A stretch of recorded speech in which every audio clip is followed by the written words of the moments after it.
بسم اللہ الرحمن الرحیم، السلام علیکم۔ پروگرام بہار رمضان کے ساتھ میں ہوں نعمان یوسف۔ سامعین محترم، بہار رمضان کی ٹرانسمیشن جی سی ٹی وی پر چلائی جا رہی ہے، اور یہ جو رمضان المبارک کا مقدس مہینہ ہے بڑی ہی خوبصورتی کے ساتھ اور جو ہے محبت کے ساتھ چل رہا ہے، اور یہ تیزی سے گزر رہا ہے۔ ایک چیز یہ بھی ہے، تیزی سے گزر رہا ہے، اور عبادات کرنے کا جو ٹائم ہے وہ بھی ہاتھ سے نکل ہی جا رہا ہے، ٹھیک ہے۔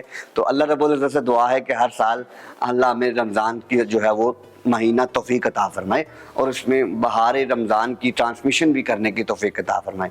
ہمارے ساتھ آج بھی جو مہمان موجود ہیں وہ ہیں جی ڈاکٹر وسیم عباس۔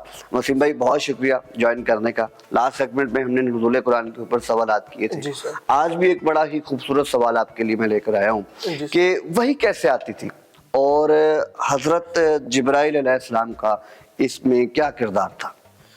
اچھا جی، بڑا اہم سوال ہے نعمان بھائی۔ اچھا، اس میں وحی کے جو طریقے ہیں وہ مختلف رہے ہیں۔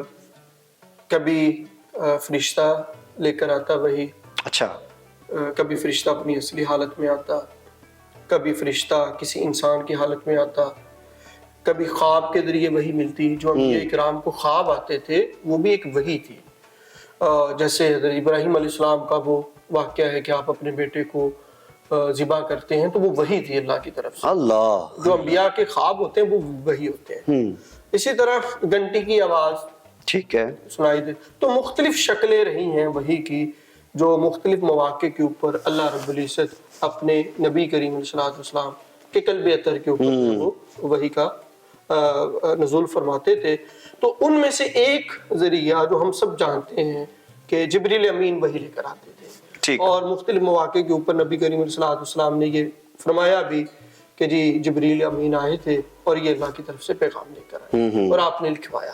جیسے ہم بخاری شریف کی حدیث نمبر 2 دیکھتے ہیں کہ پہلے جو ہے نا انما الاعمال بالنیات، بے شک، کیا مال کا دار و مدار نیتوں پر ہے۔ بے شک۔ دوسری حدیث جبریل ہے، ٹھیک، کہ جس میں کہا کہ مل ایمان مل اسلام مل احسان، کہ ایمان کیا ہے، اسلام کیا ہے، احسان کیا ہے، قیامت کب آئے گی۔ تو وہ بھی اس وقت جو ہے وہ انسانی شکل کے اندر فرشتے جو ہے وہ تشریف لے کر آئے تھے، اور جب وہ ساری بات ہوگی تو نبی کریم صلی اللہ علیہ وسلم نے صحابہ سے پوچھا تھا کہ تمہیں جانتے ہو یہ کون ہے؟